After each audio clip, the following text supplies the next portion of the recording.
Hello, this is Arthur Helsing, and I'm going to be covering how to do Thunderchild ratting in EVE Online.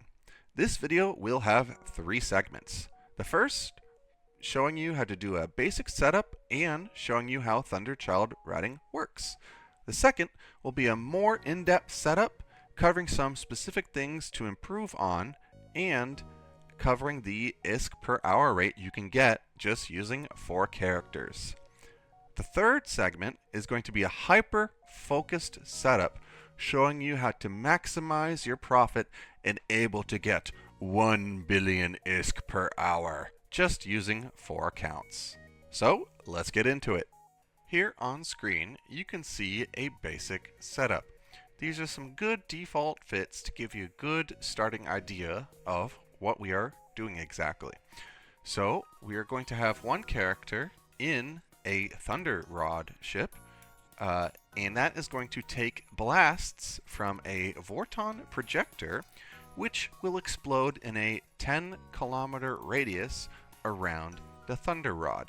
You can think of it as a smart bomb around a ThunderRod that has a 10-kilometer bubble. And we are going to be doing this in the middle of a Serpentis Haven anomaly. So that will cause wave after wave to just be killed. And then we warp to the next one and start right away. Alright, now that we are undocked and in a fleet with our 4 characters, we are going to take a wing warp to the first Serpentis Haven. My alt, Richard Helsing, who is my primary alt, will be doing the warping for this. Once we get to the gate at the Serpentis Haven, the ThunderRod will be burning into the middle of the gate to start the wave spawning, and all of the Thunderchild battleships will lock it up and start shooting it.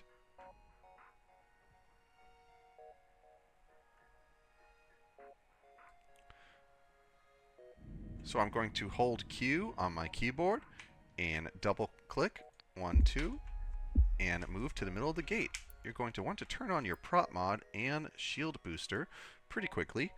And then we're going to lock up the ThunderRod on your other 3 accounts. Make sure that your Thunderchild battleships are more than 10 kilometers away from the ThunderRod. You do not want to be shooting your Thunderchild battleships with that 10-kilometer explosion.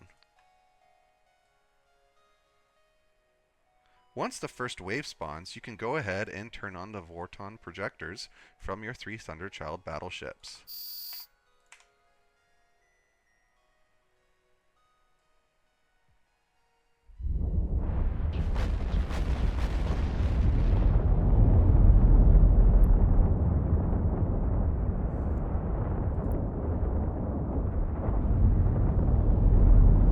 You should also drop an MTU, and I believe it is mandatory and not recommended, as faction loot can drop, such as large faction smart bombs or even high-grade Asclepions. The MTU, Mobile Tractor Unit, needs to be dropped by the Thunderchilds, so it is out of range of the Vorton projector, which will damage it. Here on the overview, I have a ships only tab. This is so I can detect quickly if an enemy player appears on grid or if a Serpentis Dreadnought spawns. The Dreadnought will kill you, and we'll be talking about some things you can do to avoid it in the second segment of this video.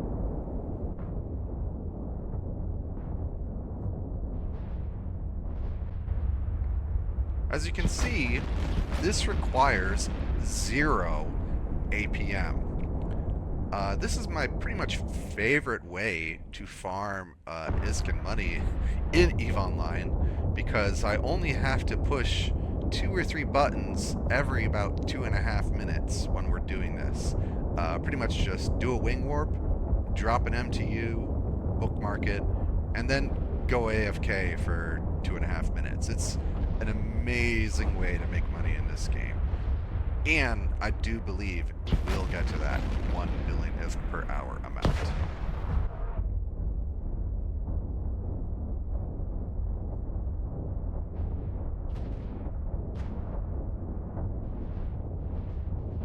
don't be deceived here. It does currently say 6 of 6, but as you can see, we had the green check mark, making you might believe that Wave 6 was finished. Wave 6 takes a few extra seconds to spawn, and then the Hostiles Remaining tab appears after the fact.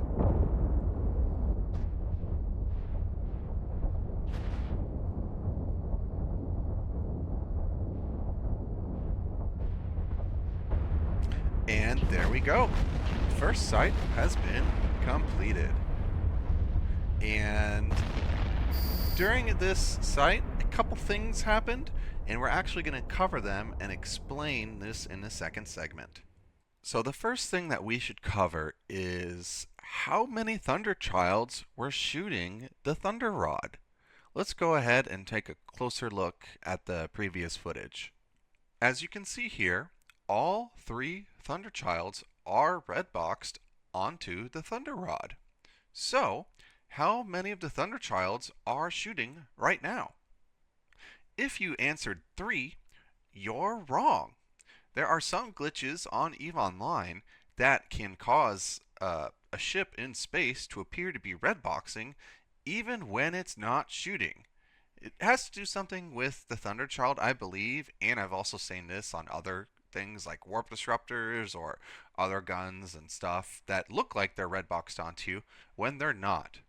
But for whatever reason, this glitch occurs for me quite often, and we're going to prevent this from happening.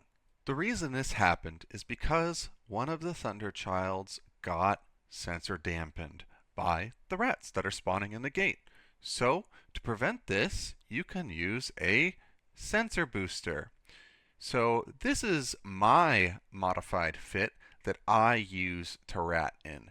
The bling is not all necessary. I believe the bling newt is required to make the fitting work, but you can change this fit however you would like to. The hyperspatials in the rig slots and the warp core stab may need to be changed around depending on the size of your system. As an example, if your system has long 50 AU warps, I definitely want the 3 hyperspatial rig slots. But if you're in a very small system that could be, let's say, less than 10 AU, then perhaps you may want to change one of the rig slots for a low friction rig to increase your warp acceleration speed. Another change I've made to this fit is adding a Microwarpdrive. I've never had to end up using it, but hypothetically speaking, let's say a interdictor destroyer warps to my site, being hostile, and bubbles me. I could then use my heavy neutralizer to turn off his scram pretty much instantly, and then I can pulse my Microwarpdrive to hopefully get out of bubbles and warp away. And the last change that I made to this fit is adding a warp core stabilizer. And this can help with that same scenario, perhaps, of getting warping away from a scram or point on me. And it will pretty much always save me from the Serpentis Dreadnought spawn. If I miss it and I don't see it and it points me, I can just turn on the warp core stabilizer and warp away. So, what is ISK per hour? Is it time spent hauling loot to Jita? Is it time waiting for your computer to turn on before you sit down in your chair? There's many different debates on what the hourly accumulative effects of, quote, work in game, end quote, translates into ISK per hour. My definition, for which we will be using in this video, is the time spent running the sites. Specifically, warping around from site to site and shooting the rats in them. I may include some additional bonuses, such as the escalations that you receive by random chance of completing these sites. You can run these escalations yourself, but in the alliance that I am currently in, I sell them. And The lesser escalations I sell for 50 mil, and the better ones I sell for 100 or 150 mil. So we will be adding those into this ISK per hour calculation. And here we are to the third part of the video. We are going to replace the ThunderRod Jaguar with a Smart Bomb Nester to act as the ThunderRod. The two large abyssal reps, here shown on screen, are just T2 reps that have been rolled. They're about equivalent to C-type reps. If you have 4 Thunderchilds and 1 ThunderRod, you will need to change these two large reps to X-type reps. It does work and can be stable. You may have to replace the large hyperspatial rig or the warp core stab with some more capacitor recharge to run the X-type reps. This fit is further specialized by an implant set. Here I am running a mid-grade ascendancy set to increase the warp speed with a warp speed implant and some capacitor recharge rigs and a line speed rigs. This is just further specialization. In the end, this makes my warp speed end up being 5.24 AU per second. The warp speed of the Thunderchilds is 5.22. That's pretty close to 5.24, meaning my warp speed is 5.22 when warping between the sites. The final improvement that I run is fleet formation warping. This allows the ThunderRod to land directly inside the gate, which requires even less ABM. I'm going to go ahead and have my alt, Richard Helsing, warp us to the first site, and we are going to put a timer on the screen to just make sure you know how long each site takes to do. So let's get to it. Warp drive active. The timer will start once the first wave spawns, and we will continue doing the sites back to back.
We have finished our 8 sites, and the timer is going to stop when the first wave of the 9th site spawns.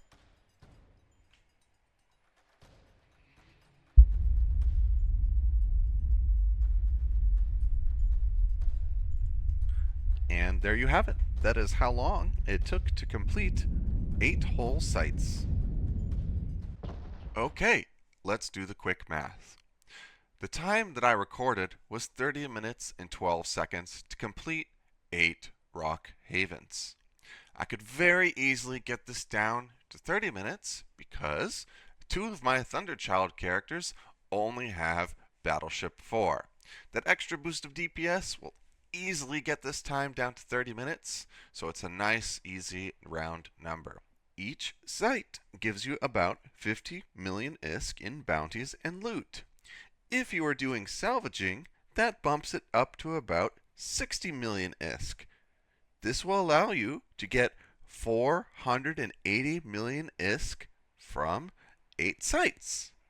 That gives you a total of 960 million ISK in 1 hour. During these 8 sites, 2 pieces of faction loot dropped: a Shadow Serpentis magnetic field stabilizer and a Shadow Serpentis explosive coating, total valued at 81 million ISK.